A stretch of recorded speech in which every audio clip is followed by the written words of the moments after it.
Il est 8 heures du matin et je suis actuellement à Gare Montparnasse. On est jeudi et on va prendre un train avec Baptiste en partance pour Bordeaux. Il est d'ailleurs sur le quai, il m'attend. Hello Baptiste, salut. Salut Loïc, ça va? Ouais, t'es prêt pour partir à Bordeaux? En pleine forme parce qu'aujourd'hui on va aller rencontrer Anne-Catherine Péchineau, directrice générale de EasyCash et Sophie Monroe, la directrice RSE du groupe. Et EasyCash c'est une entreprise, c'est un réseau de magasins en franchise qui vendent du matériel notamment de seconde main, qui a engagé une très forte transformation environnementale et sociale depuis plusieurs mois, voire plusieurs années maintenant, notamment avec un axe fort porté sur le local. Et donc on a hâte d'aller les rencontrer. Trop bien, elles vont nous raconter tout ça. Merci pour cette opportunité et let's go pour l'épisode 2 de notre podcast Initiative.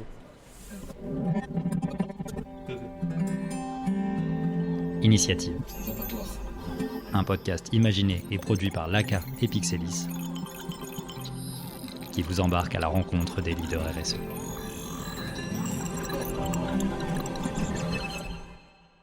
Bonjour Anne-Catherine, bonjour Sophie, on est super heureux d'être avec vous aujourd'hui, on espère que vous êtes en pleine forme.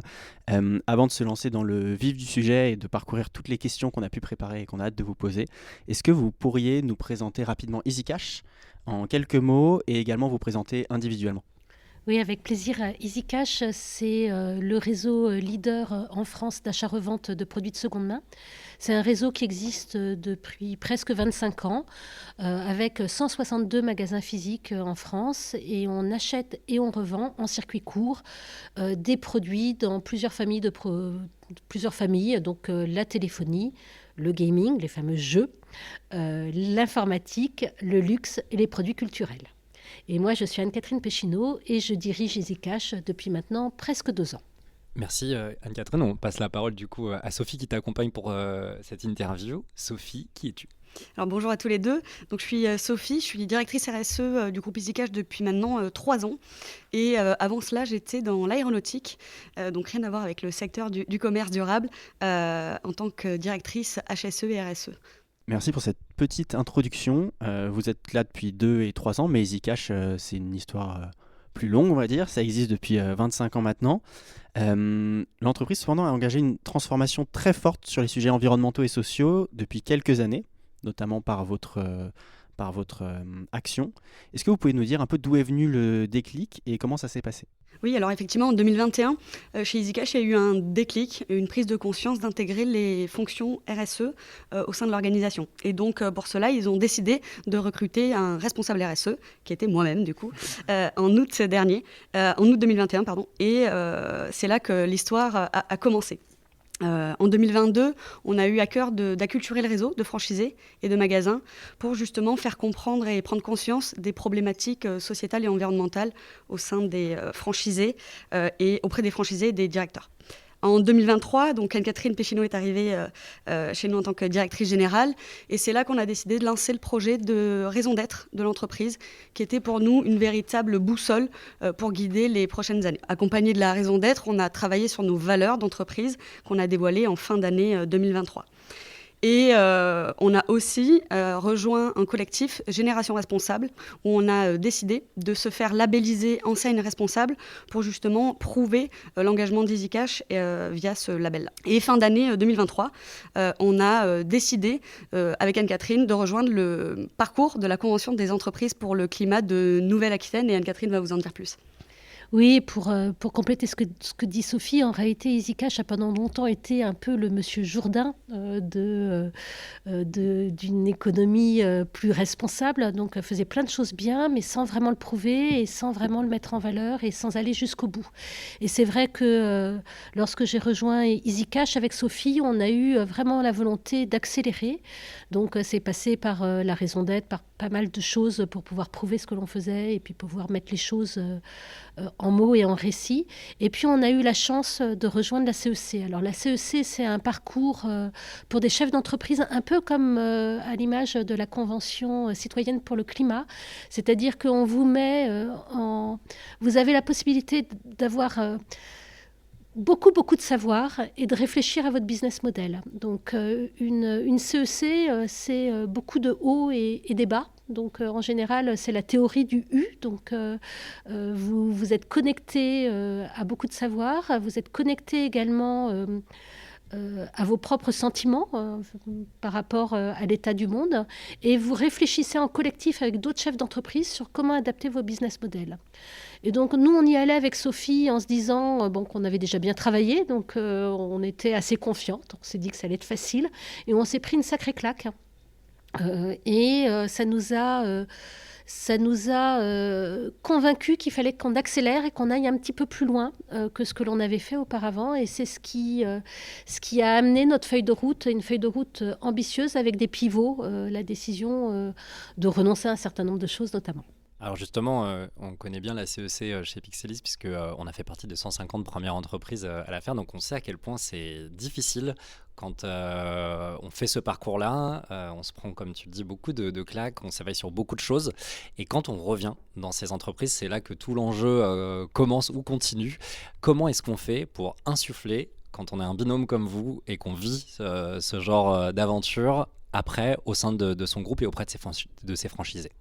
Alors c'est vrai qu'on avait à cœur d'embarquer les gens avec nous, mais quand on revient de la CEC, on est parfois un peu déconnecté, parce qu'on a fait des choses incroyables, on était en contact avec le vivant, on s'est posé beaucoup de questions, on a eu beaucoup d'émotions.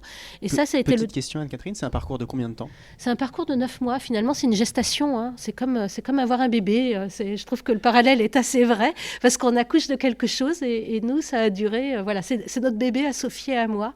Et le rôle de Sophie, ça a été d'embarquer les équipes qui étaient déjà quand même un peu acculturées parce qu'on avait déjà fait des fresques pour le climat de l'ensemble des collaborateurs, mais on a décidé d'aller plus loin. Et Sophie l'a fait à travers plusieurs choses. Oui, effectivement, Anne-Catherine, on a travaillé à embarquer, après avoir déjà incubé nous-mêmes ce parcours-là, parce qu'il nous a fallu à peu près 6 mois pour atterrir avec Anne-Catherine sur concrètement qu'est-ce qu'on pouvait changer et comment on pouvait embarquer les équipes. Quand je parle équipe, je pense aux équipes du siège, mais aussi à la communauté de magasins qu'on embarque. Et donc le premier des moments qu'on a voulu instaurer, c'est en début d'année dernière. On a fait venir Arthur Keller, qui est bien connu au travers du parcours de la CEC, parce que nous-mêmes, on avait assisté à sa conférence. Et on s'est dit, quelle bonne idée que de faire profiter à nos franchisés de cette conférence qui venait un peu comme un coup de poing et qui a été vécu comme ça d'ailleurs aussi par beaucoup d'entrepreneurs. Coup de poing qui vient choquer un petit peu la conscience que chacun avait sur les sujets environnementaux et sociaux. Sophie, pour ceux qui ne connaîtraient pas Arthur Keller, est-ce que tu peux dire un tout petit mot sur qui c'est? Alors, c'est un conférencier, un analyste sur les ensembles systémiques. Donc, son approche, c'est justement de venir prendre de la hauteur sur l'ensemble de ces crises et d'essayer de travailler justement à les améliorer, mais de façon systémique et globale. Après ce premier, on va dire, coup de poing, conférence coup de poing, on a décidé d'embarquer les collaborateurs du siège via le programme The Week, qu'on a aussi découvert dans le parcours de la CEC. The Week, c'est quoi? C'est de faire vivre ce qu'on a vécu finalement avec Anne-Catherine sur une semaine par le biais de 3 épisodes où on vient justement vivre cette théorie du U, du changement, du choc des constats vers, on va dire, l'ébauche de certaines solutions. Et donc, c'est vrai que ces 2 temps forts de sensibilisation nous ont permis de transmettre un petit peu de ce qu'on avait vécu à la CEC. Et ensuite, notre autre souhait, ça a été également de partager notre vision, mais de la partager de façon positive. C'est vrai que souvent, quand on revient d'une CEC, on revient avec une feuille de route qui peut être vécue comme une contrainte. Et en prenant un peu de recul avec Sophie, après Arthur Keller, qui a été vécu vraiment comme un coup de poing, c'est assez violent quand même, une conférence d'Arthur Keller, surtout quand on n'est pas déjà soi-même un tout petit peu sensibilisé à ces sujets-là. On s'est dit qu'il fallait qu'on ait un récit de nouveaux imaginaires qui soit un petit peu inspirant. Et on a décidé de présenter en convention un film à nos franchisés, tourné avec certains d'entre eux, où on se plaçait en 2030, une fois qu'on aurait tout réussi, que notre pivot serait un vrai succès, et de façon à avoir quelque chose, une histoire un peu plus douce, et de montrer que finalement ça se passe bien, quoi. Voilà, c'est pas si grave que ça, et que on peut faire des changements en le faisant avec sourire et avec enthousiasme. Et ça a été là aussi assez bien perçu, d'autant plus que beaucoup de franchisés avaient joué dans le film avec nous, donc ils avaient été partie prenante, et donc c'était un peu leur récit de nouveaux imaginaires, de montrer que les choses se passent bien. Trop bien, c'est hyper intéressant d'utiliser la prospective et justement de l'appliquer très concrètement dans un film d'entreprise pour venir un petit peu sensibiliser tous vos collaborateurs et les embarquer. Si on revient peut-être sur des exemples concrets de choses qui ont été mis en exergue quand vous avez fait la CEC, de choses sur lesquelles vous aviez pas assez travaillé, vous n'étiez pas allé assez loin, en tout cas quelles ont été un petit peu les révélations que vous avez eues? Il y a un premier sujet, c'est d'intégrer la RSE au sein de la gouvernance de l'entreprise.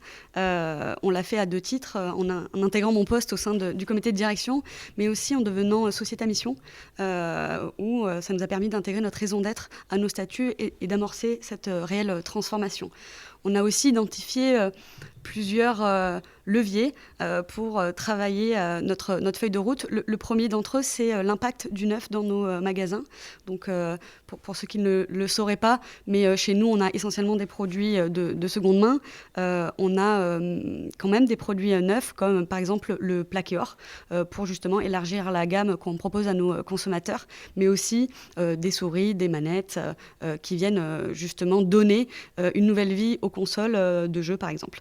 Et donc, on a décidé avec Anne-Catherine de proposer un arrêt programmé du neuf dans nos magasins pour justement réduire l'impact. Alors, ça s'accompagne d'un plan de transformation, puisqu'il faut aller sourcer de nouveaux produits, de seconde main notamment, ou alors remplacer les revenus qui étaient générés par le neuf via peut-être des revenus serviciels notamment. Et ça, on s'en est vraiment rendu compte pendant la CEC. C'est vrai qu'on réfléchissait sur notre business model, ce à quoi on servait. Et c'est vrai qu'on sert finalement, quand on fait de la seconde main, à éviter l'extraction de nouveaux produits. Et on s'est dit, mais c'est complètement incohérent d'avoir du neuf dans nos magasins. Alors, si c'est du neuf qui permet de donner une seconde vie à des produits, on va dire une manette qui permet d'utiliser une console, bon, on peut se dire que c'est OK, ça serait mieux d'arriver à réparer les manettes. Mais quand c'est du plaqué-or neuf, on s'est dit mais c'est complètement incohérent.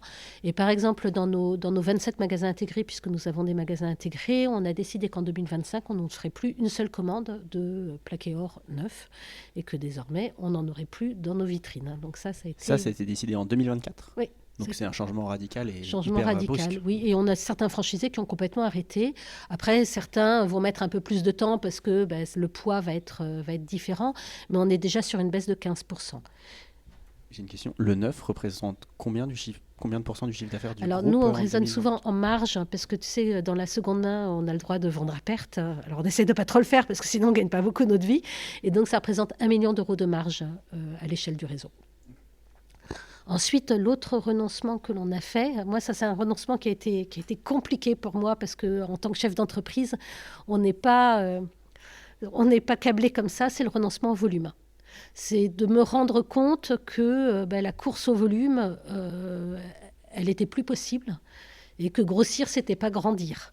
Alors, je le dis, mais c'est quand même souvent compliqué quand même à vivre parce que quand on est chef d'entreprise, quand on a fait des écoles de commerce, on n'a pas été élevé comme ça. Moi, je me rappelle, je regardais Tapi à la télé quand j'étais jeune et c'était bien quand il y avait plus. Et donc, on s'est rendu compte de ça et que la logique volumique avait quand même une limite et qu'elle n'était plus possible. Donc c'est quelque chose sur lequel on essaye d'accompagner le réseau, mais c'est pas facile. Et on travaille désormais beaucoup plus sur notre marge que sur le volume. Même si, à titre personnel, à chaque fois que je vois des indicateurs en baisse en termes de volume, j'ai encore un petit peu de mal à le vivre.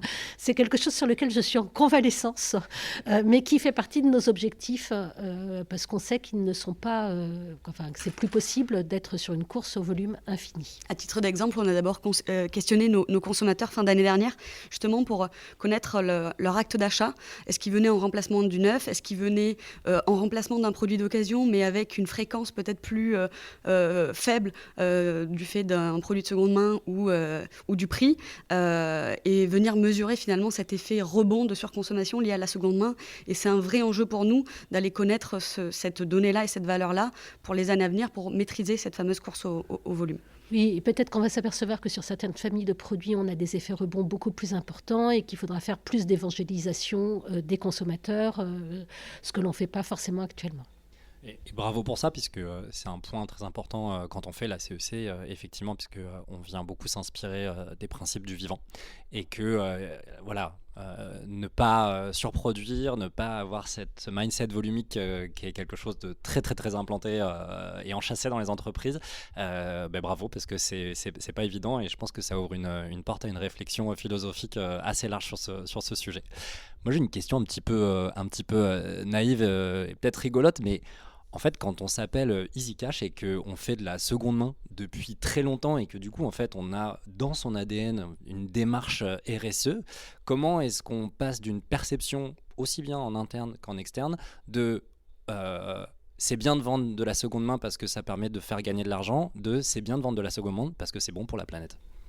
Je pense qu'au démarrage d'EasyCash, il y avait une volonté d'impact social plutôt. Il y a 25 ans, quand EasyCash a ouvert, on vendait tout. On était dans une logique hyper volumique. Les magasins d'ailleurs étaient immenses. Et ils débordaient de tas de choses. Je pense qu'on vendait des chiens en plâtre qui changent de couleur en fonction de la météo, de la vaisselle. Et plus on vendait, plus on était content. Mais il y avait quand même, dès le démarrage, à l'origine d'EasyCash, une volonté de permettre à tout le monde de consommer, quel que soit son pouvoir d'achat, et de se dire que la seconde main, c'était pas que pour les pauvres et que ça devait pas être... il n'y avait pas de paupérisation derrière. Et qu'on voulait... d'ailleurs, quand on regarde les photos des premiers magasins EasyCash, les collaborateurs étaient en chemise avec une cravate, justement pour montrer que c'était un acte qui était bien, que c'était... il y avait vraiment cette volonté-là. Et puis, à un moment donné, en 2013, ni Sophie ni moi n'étions dans l'entreprise, il y a eu un premier renoncement, mais qui n'a pas été formalisé comme ça, de se dire qu'on allait arrêter de tout vendre parce que c'était pas possible de pouvoir être spécialiste de tout. Et donc, à ce moment-là, EasyCash a décidé de renoncer à certaines familles de produits, les fameux chiens en plâtre qui changent de couleur en fonction de la météo, les cannes à pêche, les poussettes pour enfants. Et donc, ça a quand même un petit peu germé. Donc, la graine, elle était là. Il suffisait juste de l'arroser. Et désormais, les gens qui nous rejoignent, puisque nous avons des franchisés, ils viennent principalement parce qu'ils ont des convictions en matière de consommation et qu'ils pensent que la seconde main fait partie des solutions pour notre planète. C'est génial, et c'est devenu une vraie différenciation pour le recrutement des franchisés. On va parler des franchisés justement et de votre vision des magasins. Aujourd'hui, EasyCash, si je ne dis pas de bêtises, c'est 130 magasins en France, un peu plus. On est à 162, on en a ouvert 21 cette année. Donc, ouais, ça grandit trop vite pour que j'arrive à suivre. Bon, EasyCash, c'est 162 magasins. Quel rôle considérez-vous toutes les deux qu'a le local dans cette transformation de l'entreprise? C'est quoi pour vous le magasin de demain, son rôle? Alors pour nous, c'est effectivement déjà un magasin qui existe et donc le tout digital ou tout le e-commerce n'est pas pour nous une vraie piste de transformation ou de développement. Donc on a à cœur de conserver nos magasins sur les territoires et au plus près des citoyens. Pourquoi ? Parce que ce sont nos fournisseurs et 80% des produits que nous avons dans nos magasins viennent du citoyen qui habite à 40 km du point de vente. Donc pour nous, le local a toute son importance parce que c'est un acte pour nous singulier d'image et de ce que représente EasyCash. C'est vraiment de se situer au plus près des gens pour faire circuler les produits. Donc on prône l'économie circulaire, mais on prône surtout l'économie circulaire locale. Oui, et puis on pense vraiment que, d'ailleurs on l'a écrit dans notre manifeste de raison d'être, qu'on voulait faire de nos magasins des lieux d'échange et de partage, et on croit vraiment à ça, c'est-à-dire que le magasin de demain, ça sera un magasin où on échangera autre chose que simplement des objets. On le voit d'ailleurs en partie dans nos magasins, on a des clients extrêmement fidèles. Nos collaborateurs, ils prennent en général 5 kilos pendant les fêtes, tellement les clients leur apportent des chocolats, des trucs à manger. Donc on a une clientèle extrêmement d'habitués qui passent assez régulièrement, qui fait partie, je ne vais pas dire que c'est une grande famille, mais presque. Et c'est vrai que notre souhait, c'est de développer ça, parce que on le voit bien que tout le monde a besoin de liens humains, enfin d'échanges, de connexions, et que en faisant de la seconde main, on a aussi un rôle d'évangélisation de nos clients consommateurs. Certains viennent d'abord pour des raisons de pouvoir d'achat, et puis finalement finissent par être convaincus que c'est des bons modes de consommation, et donc vont plus consommer que comme ça. Donc on a à cœur voilà, pas forcément d'être lénifiant, mais de pouvoir arroser les petites graines qui existent dans le cœur de chacun de nos clients. Oui, c'est vrai, Anne-Catherine, on a une conviction aussi qui est que le monde d'hier était sur un monde basé sur l'abondance de biens. On est sûr que le monde de demain sera basé sur l'abondance de liens. Et s'il peut se faire dans nos magasins, on n'en sera que plus ravis. Mais c'est bien parce qu'en plus, ça presque un contre-courant de tendance, puisque dans la seconde main, on connaît les grands géants qui basent tout sur le digital, sur une dépersonnification. Oui. Voilà, des personnifications de l'échange, puisque voilà, on s'adresse à une plateforme et on va tout de suite sur le produit qui nous intéresse, alors que là, ramener du lien, du conseil, le fameux conseiller à la cravate de l'époque qui est toujours là, mais qui est peut-être dans des habits un peu plus chill aujourd'hui. On a des très beaux suites. Voilà. Donc bravo pour ça. Oui, je suis d'accord avec Loïc, et cette vision hyper inspirante, hyper alignée avec celle qu'on porte, que ce soit chez Pixilis ou chez Laka. J'en profite, sur ce sujet-là, j'imagine que les franchisés vont avoir des attentes, vont avoir des besoins pour aller plus loin sur toute leur transformation environnementale et sociale. Comment vous les accompagnez et c'est quoi leurs besoins ? Alors, il va y avoir des besoins qui sont très variés. Certains... Enfin, je veux dire, tout le monde n'est pas complètement convaincu, et puis c'est OK que tout le monde ne soit pas complètement convaincu. On a certains franchisés qui vont extrêmement loin. Je pense à un franchisé qui a fermé son magasin pendant une demi-journée. Il faut quand même se rendre compte ce que c'est pour un commerçant que de fermer son magasin, pour permettre à ses collaborateurs et à ses parties prenantes, ses clients qu'il a invités, d'écouter des conférences d'Arthur Keller. Donc voilà, il y en a certains qui vont très loin et qui ont besoin d'accompagnement sur des sujets... on va dire assez complexes, puisqu'on travaille avec eux sur des sujets de triple comptabilité notamment. Puis il y en a d'autres qui ont simplement besoin d'accompagnement purement technique. Par exemple, nous avons décidé, avec le renoncement au neuf, d'installer la réparation au cœur de nos magasins. C'est très technique. Comment est-ce que je fais où est-ce que je commande le matériel? Comment est-ce que je forme mes équipes? Qui est-ce que je recrute? Donc ça fait partie de notre accompagnement précis, avec des livres blancs, des équipes qui aident les franchisés à faire ça. Et puis, pour d'autres, c'est juste des réflexions. Ils ont besoin d'en discuter. Et Sophie accompagne beaucoup les franchisés sur des labellisations magasins responsables, sur des sujets également de satisfaction collaborateur, sur des rapports RSE, puisque vous faites les rapports RSE des magasins. Donc voilà, l'accompagnement est vraiment à différents échelons, et pour nous, c'est OK que tout le monde ne soit pas au même niveau de maturité sur ces sujets-là. Oui, effectivement. Pour synthétiser, finalement, on a un rôle de mobilisation de cette communauté-là, de faire savoir, d'influencer. On est finalement deux influenceuses avec Anne-Catherine. J'aurais jamais cru dire ça dans un podcast, mais c'est la vérité. D'influencer justement cette communauté d'entrepreneurs qui sont finalement, comme nous, à la tête de réseau, qui cherchent à développer leur activité avec leurs équipes. Et donc, nous, on a pour rôle d'être la locomotive qui les emmène vers une direction durable et pérenne pour leur modèle d'affaires. Oui, notre préoccupation, c'est que tout le monde se mette en mouvement. Parce qu'à partir du moment où on est en mouvement, même si on fait que des petits pas, on va dans la bonne direction. Et c'est souvent le premier pas qui coûte le plus. Effectivement, après, une fois que c'est lancé, c'est dur de s'arrêter. Et, on voit toutes les prochaines étapes qu'on a envie de suivre et de mettre en place. Il y a un terme qui émerge de plus en plus depuis plusieurs mois, je pense que vous le connaissez, c'est le terme de RTE, responsabilité territoriale des entreprises. Un nouveau concept génial qui vient interroger notamment l'intégration et les synergies que peuvent avoir les entreprises vis-à-vis de tous les acteurs de leur écosystème en local. C'est bien plus large que ça, mais c'est une des notions de la RTE. Aujourd'hui, est-ce que vous incitez vos franchisés à nouer des partenariats avec des acteurs locaux, que ce soit des écoles, des associations, d'autres entreprises, des ESAT, peu importe? Et quels sont les retours ? Alors, il y a un apprentissage dont on n'a pas parlé lors de notre parcours de la CEC, c'est la force de la coopération. On venait avec certaines idées reçues, je pense avec Anne-Catherine, sur on est déjà bien avancé dans notre domaine et donc on sait où est-ce qu'il faut aller. Et donc on a à ce moment-là appris à travailler avec d'autres entreprises qui ont des fois les mêmes problématiques que nous.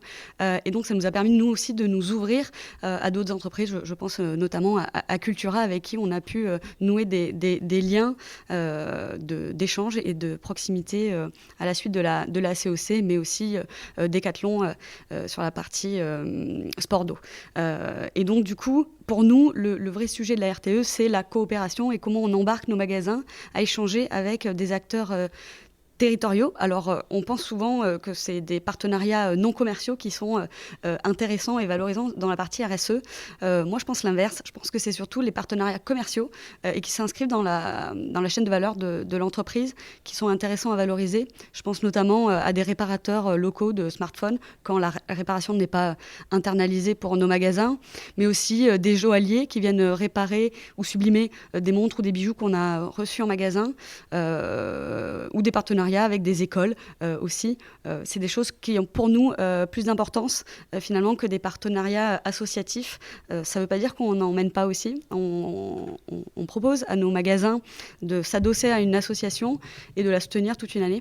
Mais c'est vrai que le plus gros virage, c'est d'embarquer sa chaîne de valeur et les partenaires de sa chaîne de valeur sur le territoire. Et c'est ça pour nous le défi de la feuille de route. Et c'est des partenariats qui ont beaucoup plus de chances de tenir sur le long terme parce que d'un point de vue lien avec le business, le lien est évident et fort. Donc côté franchisé, j'imagine qu'ils perçoivent beaucoup plus l'intérêt de le faire. Ça m'intéresse de savoir côté école, quel est le type de lien avec le business du coup que vous pourriez avoir?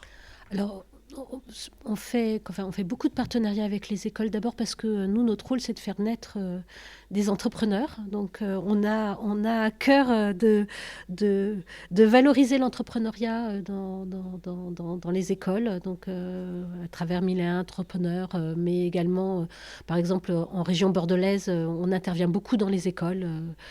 Quand il y a des concours de classe, de commerce, voilà, on est souvent jury, on offre des ordinateurs reconditionnés aux gagnants, voilà. Et puis on accueille beaucoup de stagiaires. Alors au sein de l'entreprise, ici à La Cabane, puisque notre siège s'appelle La Cabane, mais également dans les magasins, et nos franchisés accueillent beaucoup. Et on fait également des partenariats sur des classes en alternance. On a des classes en alternance spéciales sur la seconde main. Voilà. Notre souhait, c'est de montrer d'abord que c'est chouette d'entreprendre, qu'entreprendre dans la seconde main, c'est encore plus chouette, et d'essayer de pouvoir derrière avoir des collaborateurs qui vont intégrer nos équipes et devenir peut-être demain des futurs chefs d'entreprise ou des futurs directeurs de magasins. Et ça, les franchisés le comprennent très très bien. Quand on parle de RTE, avec Baptiste, on est très friand de petites histoires où justement des franchisés peuvent un petit peu dans ce train du changement venir renverser la vapeur et ramener des grandes idées qui vont justement au siège faire mûrir des réflexions qui vont être appliquées de manière plus large. Est-ce que vous avez des histoires comme ça, des exemples de franchisés qui ont pu vous faire remonter des pratiques exemplaires? Ouais, moi j'ai un franchisé en tête. Alors c'est un peu notre franchisé locomotive qui nous surprend sur les idées qu'il met en place, mais il a mis en place le Rollon. Alors le Rollon, c'est quoi? C'est la monnaie locale de son département. Donc c'est le franchisé de Caen. Et il a décidé de faire un partenariat sur la mise en place de cette monnaie locale au sein de son point de vente pour justement booster les échanges sur le territoire. C'est un sujet qu'on n'avait même pas imaginé avec Anne-Catherine dans nos tablettes, et pour autant qui est venu directement du terrain et qui a été échangé avec les parties prenantes justement, et c'est parce qu'il était en lien avec l'association du club de basket de Caen qu'il a pu découvrir le Rollon, et en fait finalement c'est son réseau territorial qui lui a permis de mettre en place cette monnaie locale. Alors, il y a encore peu de transactions en Rollon qui se font dans le magasin, mais en termes de symbolique et de parti pris, c'est assez intéressant de l'avoir mis en place dans son magasin. Incroyable cette histoire. Génial, effectivement. Et je passe sur un autre sujet complètement. pour creuser un peu la partie ROI financier derrière tout ça, donc retour sur investissement des transformations que vous entreprenez. Aujourd'hui, on est dans un contexte économique globalement qui est tendu pour beaucoup d'entreprises qui vont retarder leur démarche RSE parce que doivent se concentrer sur leur cœur business et l'opérationnel du quotidien. Est-ce que vous observez de votre côté un ROI financier positif derrière toutes ces actions pour l'entreprise et pour les franchisés? On n'a pas de ROI financier à l'heure actuelle sonnant et trébuchant. En revanche, moi j'ai la conviction que demain, les entreprises seront valorisées autant pour leur impact RSE que sur leurs multiples d'EBITDA ou leurs résultats financiers. Donc c'est une conviction profonde que je martèle en permanence à mes franchisés. Donc on ne peut pas dire qu'aujourd'hui on a des des valorisations qui sont supplémentaires et qu'on gagne beaucoup plus d'argent parce qu'on a une politique RSE. D'autant plus qu'on en fait assez peu de communication auprès du grand public, donc c'est assez transparent ou en tout cas assez peu visible pour l'instant. En revanche, ce que l'on voit de façon très nette, c'est qu'on recrute beaucoup plus facilement. Côté siège, lorsqu'on a des offres d'emploi, on a beaucoup de CV. On a beaucoup de CV qui arrivent d'ailleurs de façon spontanée. Et côté magasin, sur les magasins qui ont une démarche de magasin responsable, ils ont des CV qui arrivent très régulièrement. Ils sont plus obligés de recruter comme ils le faisaient avant et de chercher des profils. Donc ça, on voit une très nette différence qui a un impact pour le coût financier puisqu'on sait qu'un recrutement, ça prend du temps, de l'énergie, etc. Et puis, avec Sophie, on travaille quand même beaucoup sur ces sujets-là. Et nous, on est persuadés qu'il y aura une valorisation à terme, notamment que les émissions évitées, pour nous, permettront d'avoir des certificats carbone, en tout cas, on l'espère. On travaille sur la mise en place de dividendes climat également. Et on a décidé également d'anticiper nos obligations de CSRD parce que on est persuadé que, à un moment donné, on va bien compter ce qui compte vraiment et pas que compter la profitabilité des entreprises, même si la profitabilité des entreprises est quelque chose d'important et c'est pas un gros mot. Donc l'un n'empêche pas l'autre. Mais nous sommes persuadés que demain, les multiples d'EBITDA seront probablement différents entre une entreprise vertueuse et une qui ne l'est pas. Après, ce que l'on voit quand même néanmoins, c'est deux éléments qui sont des signes pour moi positifs. Les premiers, c'est sur l'obtention de financement. On voit que c'est plus facile d'obtenir des financements et que les taux sont quand même un peu réduits quand on est dans l'économie circulaire. Et la deuxième chose, c'est les locaux dans les centres commerciaux. Alors qu'il y a une dizaine ou il y a une quinzaine d'années, EasyCash n'était pas forcément un locataire souhaité. Désormais, nous sommes un locataire courtisé parce que avec le zéro artificialisation des sols, on sait qu'il y aura de moins en moins de locales disponibles. Et quand il y a peu de locales disponibles, souvent les bailleurs préfèrent avoir un locataire qui a un bilan carbone positif. Ouais, en synthèse, finalement, s'occuper de ces sujets-là, c'est difficile de faire un lien avec la rentabilité directe. Et pour autant, à chaque fois qu'on nous pose des questions, c'est avec cet argument-là qu'on vient nous chercher. Si on le faisait avec la durabilité ou la pérennité du business model, là, on aurait plein d'exemples à proposer. Donc en fait, il faut changer la façon dont on nous pose des questions et la façon dont on voit à quoi va servir les sujets RSE. Pas améliorer la rentabilité, mais améliorer la durabilité, la pérennité de nos modèles d'affaires. Et ça, pour le coup, on en est convaincus et on a déjà des exemples et on en aura encore plein, je pense, dans les années à venir. Et vous parlez à deux convaincus que effectivement la mesure n'est pas que financière. J'avais une petite question. Vous avez évoqué très très rapidement la communication autour de toutes vos actions responsables et que finalement vous en faisiez très peu. Est-ce que c'est une volonté parce que vous dites pour l'instant on n'a pas assez avancé sur les sujets, on n'est pas prêt à mettre une communication très forte sur le sujet. C'est juste que vous êtes humble et que c'est pas central. Pourquoi cette décision ? Alors la décision, on communique en interne, mais c'est vrai qu'en externe et notamment vis-à-vis des clients, on voulait éviter tout risque de greenwashing, de notion de chevalier blanc. Et on voulait avoir des arguments robustes c'est-à-dire dire ce que l'on fait, mais également avoir des preuves à apporter.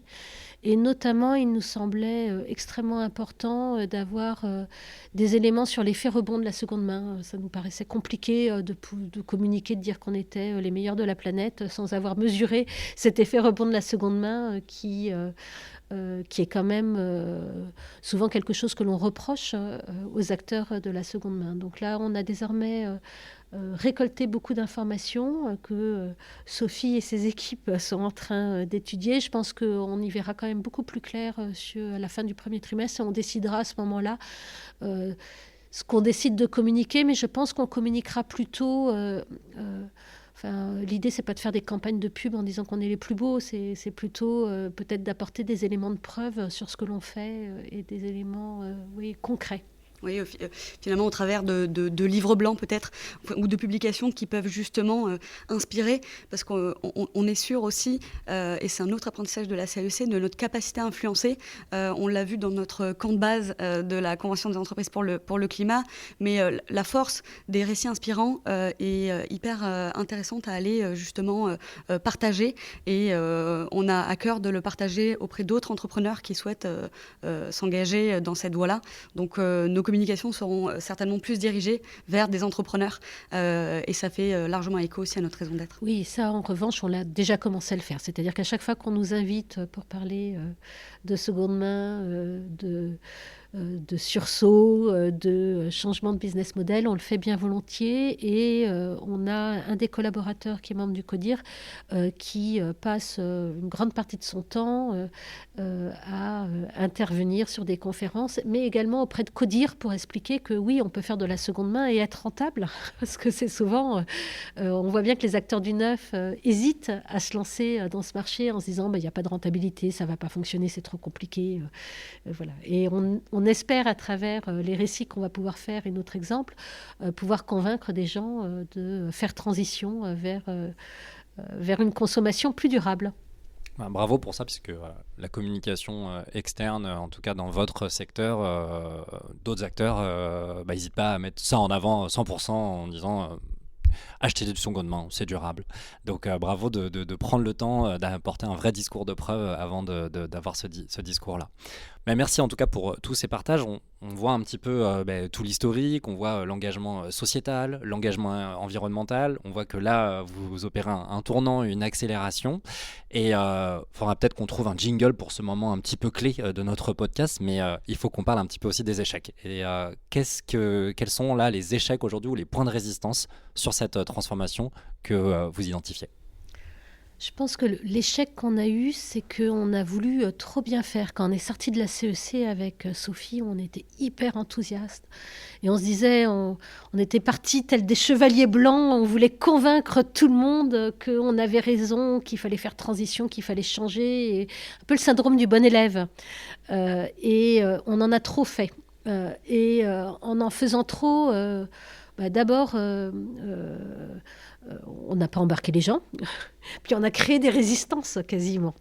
Et donc là aussi, ça a été un renoncement, en tout cas de ma part. Je me rappelle, c'était d'ailleurs parce qu'on avait commencé pendant la CEC, et à un moment donné, il fallait écrire, je ne sais plus, un récit, et je suis arrivée à écrire que c'était OK de ne pas embarquer tout le monde. Voilà, qu'il fallait aussi accepter que tout le monde ne soit pas du même avis que nous. Et que tout le monde n'ait pas envie d'y aller à notre rythme. Et à partir du moment où on a renoncé à ça et où on a pris les choses autrement, parce que c'est vrai, quand vous avez fait le parcours CEC comme nous, on ressort avec une espèce d'urgence, une envie de trop bien faire, trop vite. Et quand on a arrêté de s'exciter, de courir dans tous les sens, qu'on a pris un peu de recul et qu'on s'est dit, ça ira peut-être un peu moins vite, mais on va y aller, on avancera. On a eu des résultats bien meilleurs et on a embarqué les gens de façon naturelle. Ouais, il y avait un peu d'excitation. Finalement, c'est comme quand on a trouvé un trésor. On se dit, mais c'est vraiment super ce truc, il faut qu'on le partage à tout le monde. Et donc, on est rentré de la CEC avec ce trésor-là en disant, mais on est sûr que c'est cette voie-là qu'il faut prendre.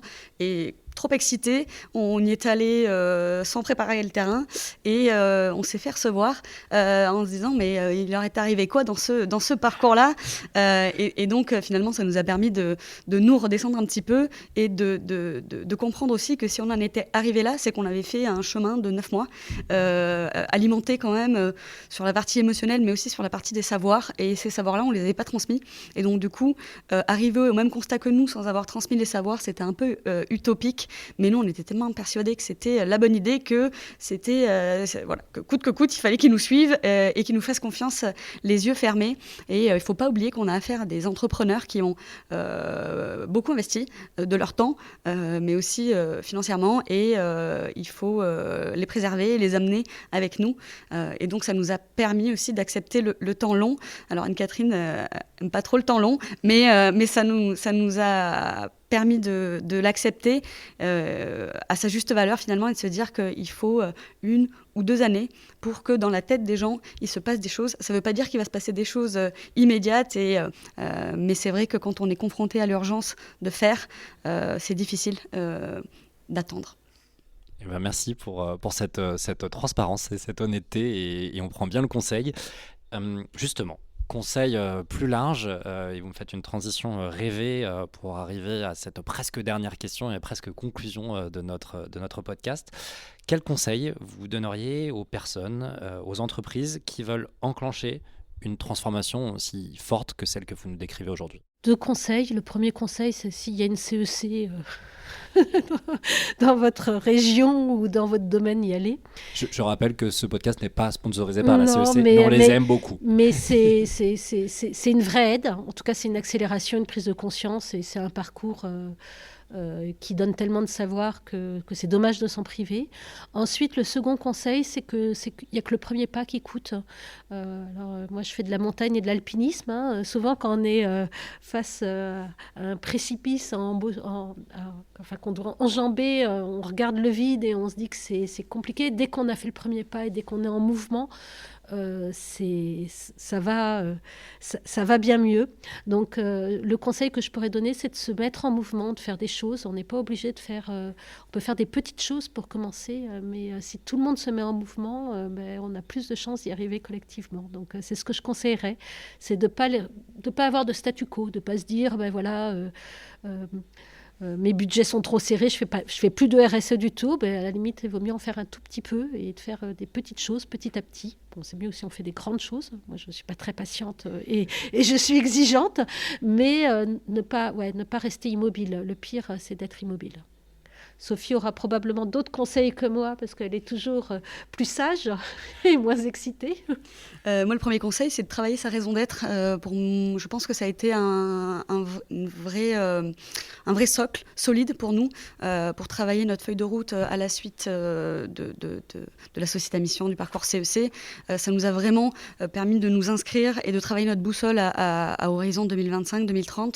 Et je pense que sans cette étape-là, on n'aurait pas été aussi vite dans les prises de décision qu'on a réalisées. Donc c'est un travail qui nous a pris 1 an quand même, en concertation avec l'ensemble de notre communauté de franchisés, mais aussi de salariés. Et donc ça pour moi c'est le premier conseil que je donnerais, c'est de dévoiler sa raison d'être. Sophie, petite question là-dessus, je crois qu'on l'a pas dit. C'est quoi votre raison d'être finale qui a été retenue? Alors notre raison d'être, c'est partageons nos envies d'entreprendre pour une société plus humaine et écologique en rendant la deuxième vie désirable à tous. Donc c'est une phrase, ce n'est pas un slogan marketing, c'est une intention d'amener l'entreprise vers cette voie-là. On a travaillé, on a pesé chaque mot et les intentions qui étaient derrière, et on a une feuille de route qui assoit cette raison d'être-là. Et voilà, pour moi, c'est vraiment un des tournants de notre stratégie, d'avoir travaillé cette raison d'être-là. Et de façon plus personnelle, je pense qu'il est déterminant d'être accompagné de dirigeants engagés pour faire bouger les modèles d'affaires, parce que si on laisse la RSE à côté des modèles d'affaires, il ne se passera pas grand-chose. On aura redoré notre image certainement, mais on n'aura pas transformé nos modèles d'affaires. Et donc pour moi, c'est de suivre la direction dans cette voie-là et d'intégrer les sujets de durabilité au cœur du modèle d'affaires. Ça nous permettra justement d'affronter les défis à venir en sérénité, je pense. Donc c'est indispensable d'avoir une Anne-Catherine à ses côtés aussi. On est d'accord. Et pour compléter ce que dit Sophie, je ne sais pas si vous vous rappelez, il y a quelques temps, il y a une dizaine d'années, dans les conseils d'administration, il y avait une chaise vide qui était la chaise vide du client. À un moment donné où on était beaucoup sur la satisfaction client, le parcours client, etc. C'était le début des avis clients. Et souvent, moi, je me fais la réflexion qu'on devrait avoir une chaise qui représente la Terre et dans nos conseils d'administration pour prendre les décisions en intégrant le vivant et que ça ferait tout simplement du bien. Je crois que d'ailleurs, certains conseils d'administration, certaines entreprises engagées ont mis Gaïa comme membre du conseil d'administration, j'en ai entendu parler. Mais ça permet d'avoir des prises de perspective sur ces sujets-là. C'est une très belle conclusion, une très belle ouverture et effectivement il y a beaucoup de travaux qui sont faits sur ce sujet-là et notamment avec Wild Legal qui est une ONG qui travaille sur ce sujet-là pour vraiment inscrire ça dans le domaine public et juridique et légal. Merci beaucoup pour tout ce temps que vous nous avez accordé, cette honnêteté, cette transparence, tous ces échanges super inspirants. Je pense que Baptiste, on repart de ce podcast avec plein d'envie et plein d'idées. C'était génial, j'ai pas grand-chose de plus à dire, vraiment merci. J'espère qu'un maximum de personnes pourront l'écouter, parce qu'à mon avis, il y a beaucoup de choses à en tirer. Donc merci beaucoup à toutes les deux. Et merci à vous pour l'invitation. Merci à vous, oui. Avec plaisir. À bientôt. À bientôt.